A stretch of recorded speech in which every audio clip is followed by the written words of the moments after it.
자, 오늘은 그 출애굽기 25장 31절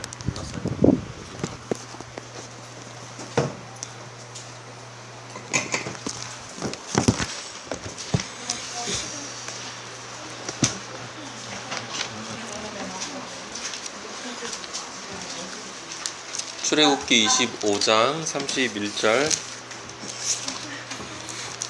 31절부터 40절까지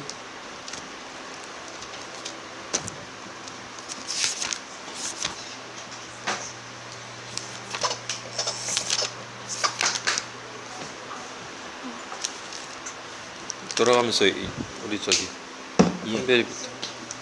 너는 정금으로 등대를 쳐서 만들되 그 밑판과 줄기와 잔과 꽃받침과 꽃을 한 덩이로 연하게 하고 가지 여럿을 등잔대 곁에서 나오게 하되 다른 세 가지는 이쪽으로 나오고 다른 세 가지는 저쪽으로 나오게 하며 이쪽 가지에 살구꽃 형상의 잔색과 꽃받침과 꽃이 있게 하고 저쪽 가지에도 살구꽃 형상의 잔색과 꽃받침과 꽃이 있게 하여 등잔대에서 나온 가지 6을 닿게 할지며 등잔대 줄기에는 살구꽃 형상의 잔색과 꽃받침과 꽃이 있게 하고 등대에서 나온 6가지를 위하여 꽃받침이 있게 하되 두 가지 아래 한 꽃받침이 있어 줄기와 연하게 하며 또 두 가지 아래 한 꽃받침이 있어 줄기와 연하게 하며 또 두 가지 아래 한 꽃받침이 있어 줄기와 연하게 하고 그 꽃받침과 가지를 줄기와 연결하여 전부를 순금으로 쳐 만들고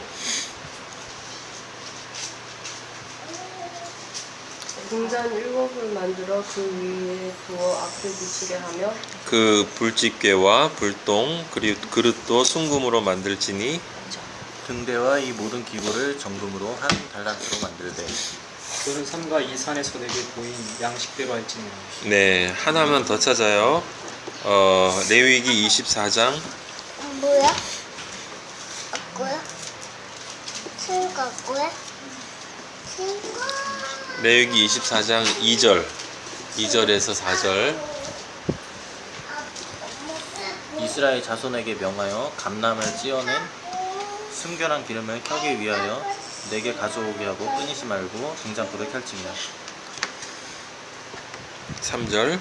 아론은 회막한 증거궤 장 밖에서 저녁부터 아침까지 여호와의 항상 등잔의 불을 정리할지니 너희는 대대로 지킬 영원한 규례라. 그가 여호와 앞에서 순결한 등대 위에 등잔을 끊이지 않고 정리할지니라. 네, 아멘. 거기까지. 네. 자, 오늘 그 7 등대하고 가능하면 분향단까지 나가려고 하는데 먼저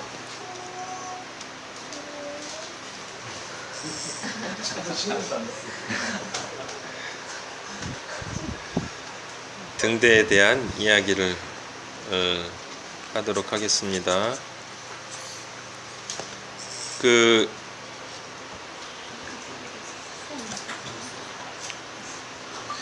성소는 그 우리가 아는 것처럼 곧 예수 그리스도를 의미하는 거예요. 그래서 우리가 성소 안에 들어가면 예수 그리스도 안에 들어가는 것이다 라고 이야기를 했습니다. 그래서 그때부터는 그 성소 안에 들어가는 순간부터 우리는 그 그리스도와 함께 움직이는 거예요. 한 몸이 되는 것입니다. 네, 한 몸이 된다라고 하는 건 그 성소가 그리스도고 우리가 그 안에 들어가는 것이니까 거기는 아무나 들어갈 수 있는 곳이 아니에요. 그죠? 네, 아무나 들어갈 수 있는 곳이 아니라 그리스도와 같이 예수님과 동일하게 정결한 존재, 어떠한 죄도 없는 그러한 존재만 그 예수님과 하나가 될 수 있는 거예요. 우리가 연합이라고 부르는 것, 우리가 여호와를 알자, 힘써 알자, 나를 아는 자를 아는 자에게 내가 가까이 하겠다라고 하나님이 말씀하시고, 그리고 우리가 힘써 여호와를 알자라고 얘기했고, 하나님이 나를 모르기 때문에 이 백성이 망한다라는 이야기를 했어요. 그래서 그때 그 안다라는 말, 마리아가 가브리엘 천사에게 내가 남자를 모르는데 어떻게 임신을 할 수가 있습니까? 마리아가 한 그 말을 생각해 보세요. 마리아는 바로 우리들이거든요. 영적으로는 모든 인간은 여성이고, 그래서 내가 남자를 알지 못한다라는 그 말은 내가 진리인 그 남자와 아직 연합이 안 됐는데 어떻게 그 사랑의 씨를 받아서 그 씨가 내 안에 태 안에 들어와서 임신을 하고 자랄 수가 있겠습니까? 라고 이야기를 한 거죠. 그래서 마리아가 가브리엘 천사에게 나는 남자를 알지 못합니다 라고 하는 말은 역으로 뒤집으면 그 남자에 대한 그 남자, 바로 그 남자, 신랑이 되어야 될 그 남자, 나와 연합되어야 할 내가 간절히 소망하는 그 남자, 그래서 그 남자를 알고 싶다라는 열망이 그 마리아의 고백 안에는 들어가 있는 것이에요. 그래서 그 고백에 화답을 해서 가브리엘 천사가 이야기를 했죠. 성령이 너에게 임하여서, 즉 성령이 너에게 임하여서 네가 그토록 간절히 원하는 예수 그리스도를 네가 알게 된다. 곧 너와 연합해서 한 몸이 된다. 그래서 성령이 너에게 임하면 너에게 씨가 떨어지고 그 씨가 네 안에서 잉태할 것이다 라고 하는 거예요. 그래서 우리가 역사적으로는 예수 그리스도가 마리아의 몸을 통해서 실제 물리적으로 태어나셨지만 그 형상은 또 곧 모든 그리스도인이 마리아와 동일하게 영적으로 예수 그리스도를 성령으로 받아서 자신의 안에 그 성령의 씨가, 마리아와 똑같이 성령의 씨가 잉태되는 그것을 경험해야 한다라고 하는 것을 나타내 주는 것이고, 그것을 구약에서 미리 우리 아버지가 설명해 주신 것이 너희가 성령을 받기 위해서는, 그렇게 나를 알기 위해서는 어떤 존재가 되어야 되느냐? 완전히 다른 존재로 변해야 한다 라고 하는 것이에요. 그러니까 마리아가 정결한 처녀로 예수 그리스도의 씨를 성령을 통해서 받기 전에, 그 마리아가 정결하기 전의 모습은 성경은 무엇이라고 이야기를 합니까? 성경은 그 모든 존재를 짐승이라고 이야기하는 거예요. 그래서 짐승이라고 이야기하는 것은 씨를 받을 수 있는 진정한 여성이 되지 못했다라고 하는 것이죠. 그러니까 이 세상에 우리가 수없이 많이 보는 남성과 여성, 생물학적인 남성과 여성들이 있는데, 그 생물학적인 남성과 여성들은 영적으로 보면 모두 짐승인 것이고, 그들이 예수 그리스도, 넓게 우리가 바라본 예수 그리스도라고 하는 성막 안으로 들어가서 예수 그리스도 안에서 자신의 죄값을 다 번제단에서 치르고, 그리스도 안에서 치르고, 또 그리스도 안에서 나의 옛 존재를 완전히 죽이고 십자가에 못 박아버리고 내가 새로운 존재로 태어나는 세례를 거치게 됐을 때, 그때 그리스도인은 무엇이 되냐면 여자가 되는 거예요. 마리아가 되는 거예요. 그래서 그 마리아가 된다라는 건 이제 그는 성소에 들어갈 수 있는 자격이 주어졌다라고 하는 것이고, 그 마리아가 성소에 들어왔다 하면 곧 예수 그리스도와 연합되어졌다라고 하는 것을 나타내는 거예요.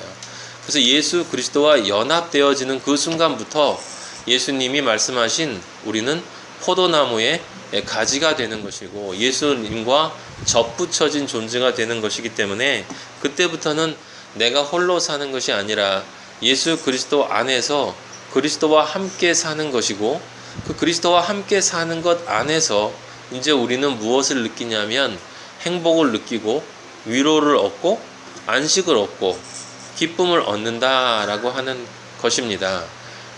다만 우리의 몸은 여러분도 아는 것처럼 죄를 이미 씻었지만, 아직 이미 우리 몸도 다 새로운 몸은 됐지만 영적으로 볼 때, 하지만 이 현실 속에서는 아직 우리의 몸은 어디에 있냐면 회막 바깥에 있는 존재와 마찬가지이기 때문에 우리의 몸의 습성이 자꾸 그쪽을 향하려고 한다라고 하는 것이고, 그래서 그 안에 그 성소 안에 들어온 우리들이 성소 안에 들어온 우리들이, 즉 그리스도를 아는 자들, 그리스도인들, 이제 여자가 아니라 진짜 그 남자와 연합을 해서 무엇이 된 존재입니까? 사람이 된 거예요. 사람인자, 그죠?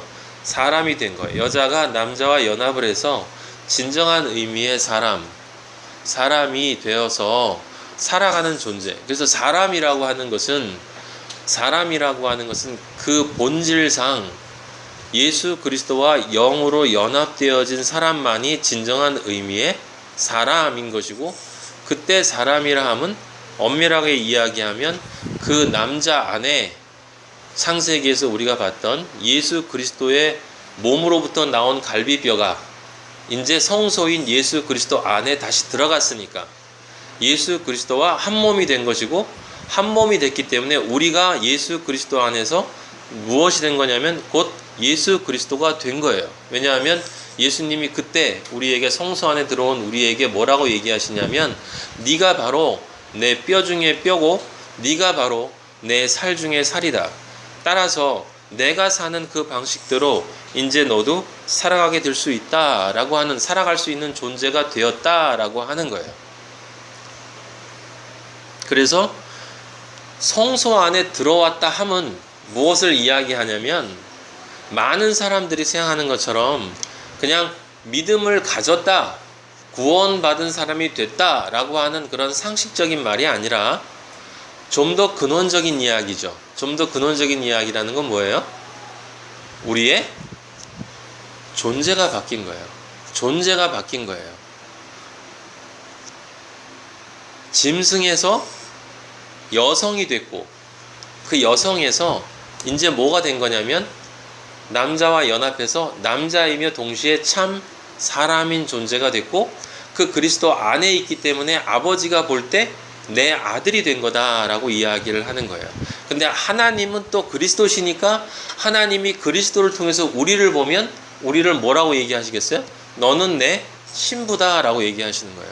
그러니까 우리는 하나님의 아들이면서 하나님의 신부이기도 하고, 그리고 동시에 우리는 이제 성소 안에 살고 성소 안에서 아버지를 위해서 살아가려고 하기 때문에 정말 이 세상 사람들이 이해할 수 없는, 세상 사람들은 모두가 권력 때문에 복종하는 종으로 살지만 우리는 정말 아버지가 좋아서 그 어떤 종보다도 더 종 같은 모습으로 아버지를 위해서 살아간다. 그러니까 종이라는 말은 무슨 뜻이냐면 절대적인 순종을 얘기하는 거예요. 순종. 예. 근데 우리가 종되면 종이 아니죠. 우리는 아들이니까. 하나님의 아들이 어떻게 하나님의 종이 되겠습니까?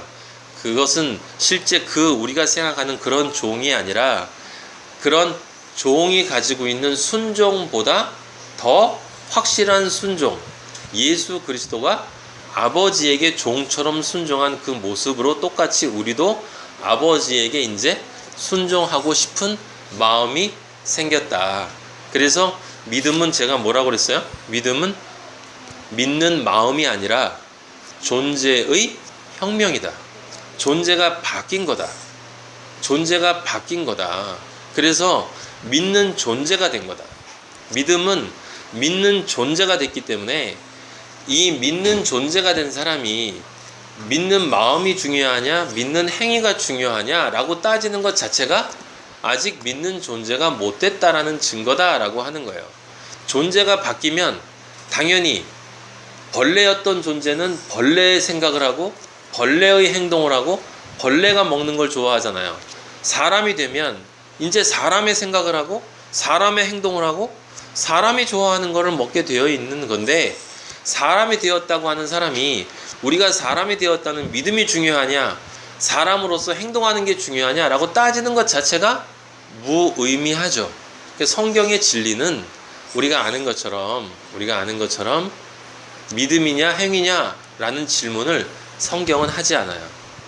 그건 우리 안에 있는 죄악된 본성이 믿음으로 가지고 싶지 않으면서, 존재는 바뀌고 싶지 않으면서, 믿는다는 것은 가지면서 동시에 세상적인 것을 함께 가지려는 그 양다리를 걸친 그 마음이, 믿는 마음이 중요하지 행위가 중요한 게 아니다 라는 그것을 자기 삶의 핑곗거리로 삼고 자기가 믿는 존재로서 살아가야 되는 당연한 책임과 그 당연한 필연성을 회피하고자 하는 마음에서 나온 핑계에 불과하다라고 하는 것이에요.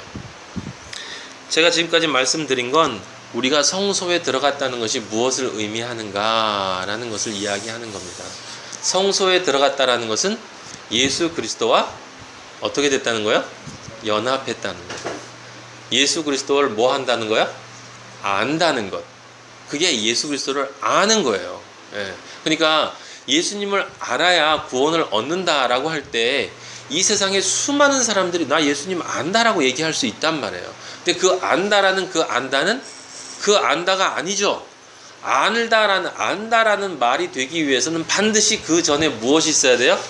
모르는 것에 대한 청산이 있어야 돼. 모르는 것에 대한 청산. 그러니까 발가벗은 임금이 진정한 의미에서 발가벗은 이유는 뭐라고요? 그가 옷을 벗고 있기 때문이 아니라 자신이 옷을 입고 있다고 믿고 있기 때문에 진짜 벌거벗은 거라고 그랬죠.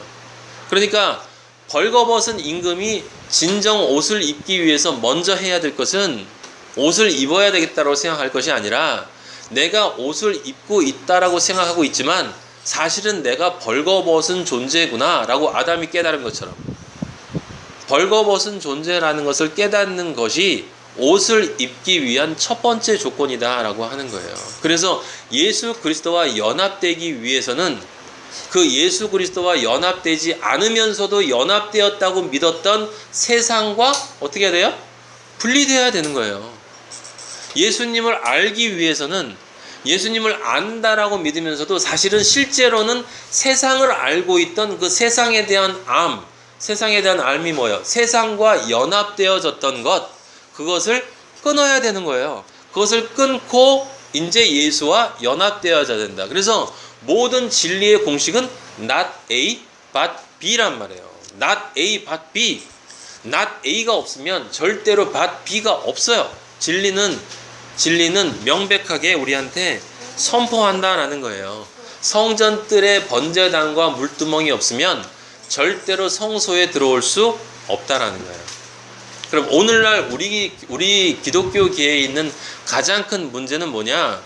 많은 사람들이 번제단에서, 성전 뜰에서 번제단에서 자기가 태워야 되고, 그리고 십자가에서 예수 그리스도와 함께 못 박혀야 된다라고 하는 그 성전 뜰에서의 그 과정은 삭제하고, 믿겠습니다라는 고백, 압니다라는 몇 주일에 걸친 성경 공부, 그 다음에 세례의 문답, 이걸 통해서 자신이 성소에 들어왔다라고 믿는 거예요.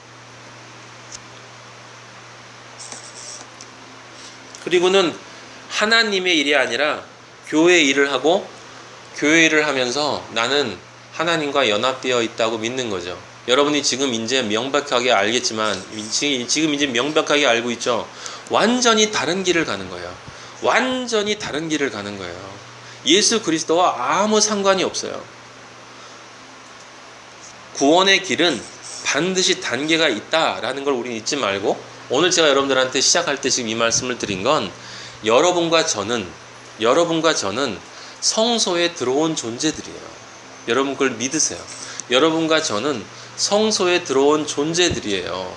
성소에 들어온 존재들인데, 성소에 들어온 존재들이지만 우리는 예수 그리스도 안에 있는 뭐예요? 사람이에요.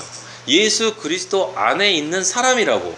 예수 그리스도 안에 있는 사람이기 때문에 그 예수 그리스도 안에 있는 이 사람은 이 몸의 바깥에 있는 옛날에 알았던 것들에 대한 그 마음을 아직도 가지고 있는 거고, 저번 시간에 우리가 생각했던 것처럼 떡상과 등대에서 분향단까지 나아가는 그 얼마 동안? 40년의 광야 생활을 거쳐야 되는 거예요. 인생살이를 왜 성경에서 40년의 광야 생활이라고 합니까? 왜 인생이 광야예요?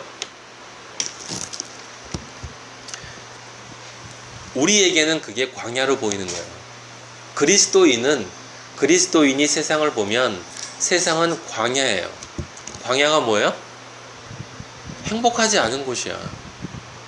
먹을 것이 별로 없고 마실 것이 별로 없어요.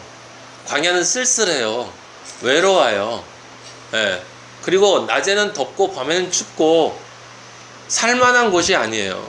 하지만 반드시 광야를 거쳐야만 되는 거지. 왜냐하면 그 너머에 가나안 땅이 있으니까. 가나안 땅이 있기 때문에 그걸 거쳐야 돼요. 근데 문제는 우리 진리를 가지고 있는 그리스도인들이 세상에 진리가 없는 사람과 근본적인 차이점은 뭐냐면, 그 광야를 건nom에도 불구하고 그 광야를 건널 때 내가 홀로 건너는 것이 아니라 내가 무엇인가를 타고 그 안에 들어가서 걷는다는 거예요. 그 차이라고. 내가 혼자 광야를 걷는 게 아니라 직사광선을 내가 직접 맞는 게 아니라니까. 직사광선은 나를 싸고 나를 완전히 감싸고 세상을 잠깐 보라고 이렇게 위에 이 창문 조그맣게 만들어 놓은, 누가 맞아요 그걸? 방주가 받아들이는 거야. 방주이신 예수 그리스도가 나를 싸고 나는 그 안에 들어가 있고 그 대신 광야를 가는 거예요.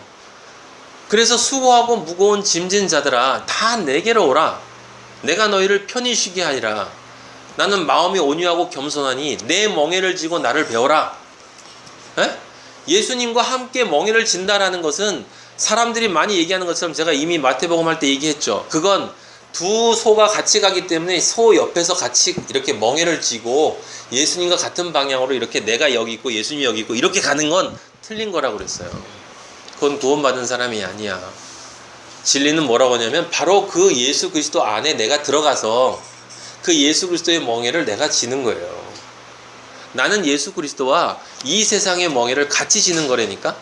40년 광야 생활 동안 내가 하나님의 아들로, 빛의 아들로, 새 예루살렘으로 하나님이 볼 때 이 세상의 그 어떤 것보다도 아름답고 정말 보배롭고 존귀한 그 존재로 거듭나기 위해서는, 완성되기 위해서는 반드시 거쳐야 될 양육, 훈련, 계시록에 보면 뭐라고 표현되냐면 양육, 40년 동안 양육한다.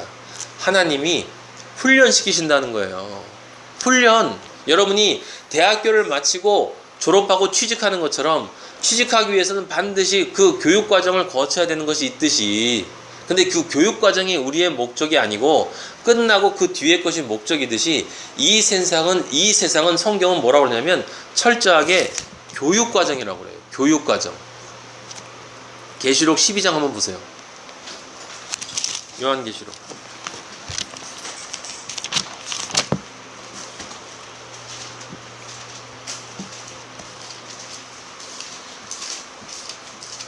14절 제가 읽을게요. 13절부터 읽을게요. 용이 자기가 땅으로 내쫓긴 것을 보고 남자를 낳은 여자를 박해하는지라 그 여자가 큰 독수리의 두 날개를 받아 광야 자기 곳으로 날아가. 광야 그가 날아갈 곳으로 날아가 거기서 그 뱀의 낫을 피하여 한 때와 두 때와 반 때를 양육받으매 라고 나와 있죠. 제가 이제 여러분들을 위해서 번역을 해드릴게요. 사탄이 자신이 이 천국의 세계, 하늘의 세계에서는 더 이상 영향력을 행사할 수 없다라는 것을 깨닫고 예수 그리스도의 십자가를 통해서 이제 믿음 안에 이미 하나님의 아들이 된 존재들은 자신이 어떻게 할 수가 없다는 것을 알고 이제 그 여자인 교회, 즉 우리들 그리스도인들을 박해하는데 무엇을 박해하냐면 땅에서 박해해요.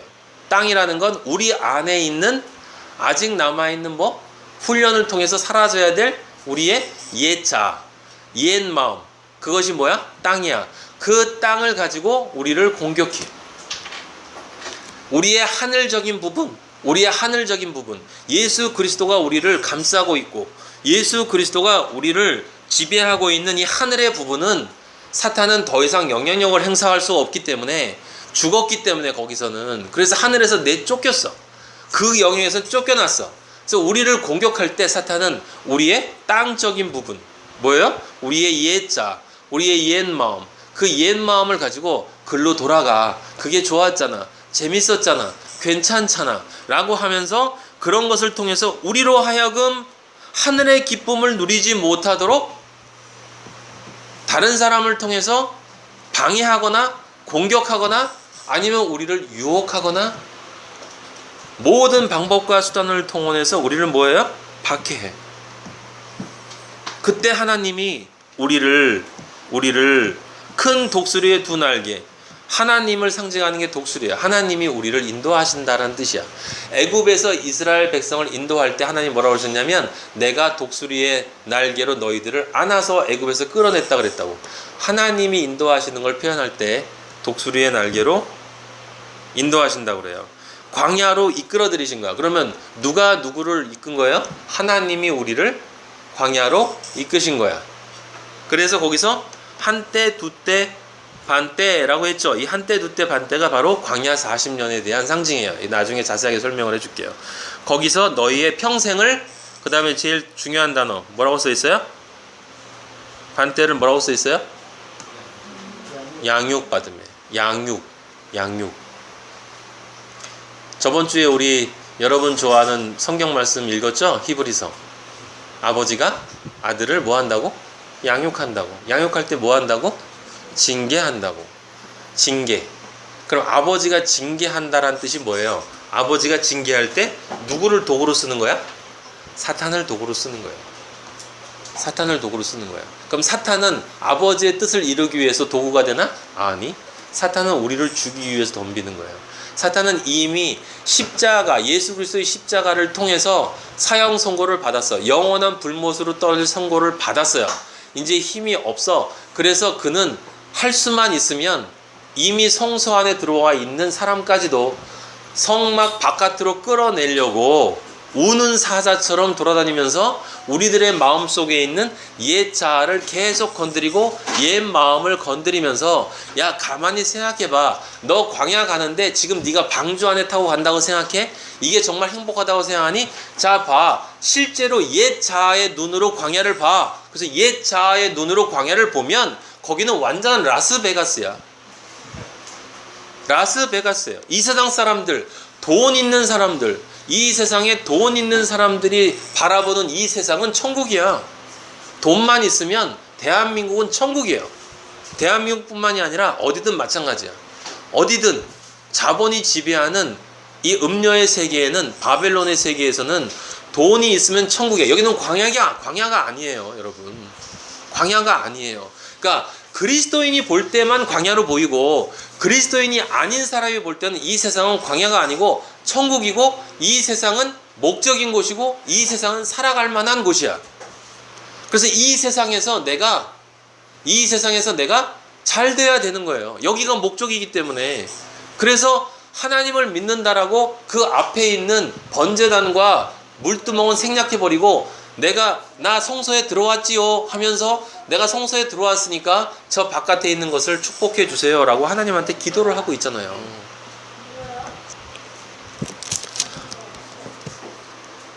그러니까 우리의 신분을 여러분들이 정확히 아셔야 돼요. 성경이 이야기하는 우리의 신분은 항상 우리가 알고 있는 이 크로노스의 세계를 벗어나 있단 말이에요. 우리는 이미 그리스도 안에 있어. 여러분 잊어버리면 안 돼요. 여러분은 그리스도 안에 있어요. 그리스도 안에 있다라는 것이 무엇을 뜻하는지가 정말 중요한데, 그리스도 안에 있다라고 하는 것은 내가 그리스도 안에서 뭐 한 거예요? 그리스도 안에 있으면 그리스도와 함께 뭐 한 거야? 십자가에 매달린 거야. 그리스도 안에서. 그러니까 그리스도와 분리돼서 그리스도가 날 위해서 매달린 게 아니라 내가 그리스도 안에 들어가서 그리스도 안에서 함께 매달린 거지. 그 다음에 그리스도와 함께 뭐 한 거예요? 무덤에 장사 지낸 거지. 3일 동안. 그 다음에 영혼의 심판 다 받고 뭐 한 거예요? 그리스도 안에서 그리스도와 함께 부활한 거야. 부활. 그게 시제가 언제예요? 시제가 이미 부활했어. 그럼 예수님 그 다음에 어디 올라갔어요? 승천하셨어. 그 승천하신 다음에 하나님 어디에 앉아 계셔서요? 우편에. 우편이라는 건 오른쪽이 아니라 정말 있어야 할 쪽, 정말 선한 쪽, 하나님의 의의 쪽, 그 진정 있어야 될 하나님의 아들로의 자리에 하나님의 예수 그리스도가 앉아 계신데, 그럼 예수 그리스도 안에 누가 있어? 내가 있어, 내가. 그럼 여러분은 지금 어디 있어요? 하나님 우편에 있다니까? 여러분 한 사람 한 사람이 성소에 들어온 것이 맞다면 우리는 이미 하나님 우편에 있다 이 말이에요. 하나님 우편에 예수 그리스도 안에서. 그게 우리에게 주는 뭐예요? 위로고 기쁨이고 우리의 자부심이야. 자부심. 우리는 이미 하나님 옆에 예수 그리스도 안에, 모든 사람이 예수 그리스도 안에 있단 말이에요. 근데 그것이 이미 완성이 되어 있는데, 그 완성이 되어진 존재로 실제 살아나가기 위해서는 무엇이 필요하냐면 능력이 필요하다 이 말이에요. 능력이. 그 능력을 키우기 위해서는 무엇을 해야 돼? 공부해야 되잖아. 공부. 그래서 양육이라고 하는 거예요. 그래서 우리는 이미 하나님의 아들이고 이미 하나님이신 임금의 왕자고, 우리는 이미 왕자고 신분이 정해졌는데, 그 신분이 정해졌을 때 그러니까 임금의 아들로 태어난 왕자가 실제 나중에 임금의 자리를 넘겨받기 위해서는 그 왕자가 무엇을 받아요? 어린 나이에 레슨을 받잖아. 알렉산더가 그 아리스토텔레스나 거기 레슨을 받은 것처럼 훌륭한 교사들한테 레슨을 받아서 실제 왕으로서 살아갈 수 있는 자격을 갖출 수 있는 존재가 되어야 한다라는 거예요. 그러니까 잠정적으로 아직 왕위를 물려주지 않는 거다 이런 얘기예요. 바로 그 신분이 여러분과 나의 신분인 거야. 남자고 여자고 없어요 여러분. 그게 성소 안에 들어왔다라는 사실이 주는 상상할 수 없는 축복이에요 여러분.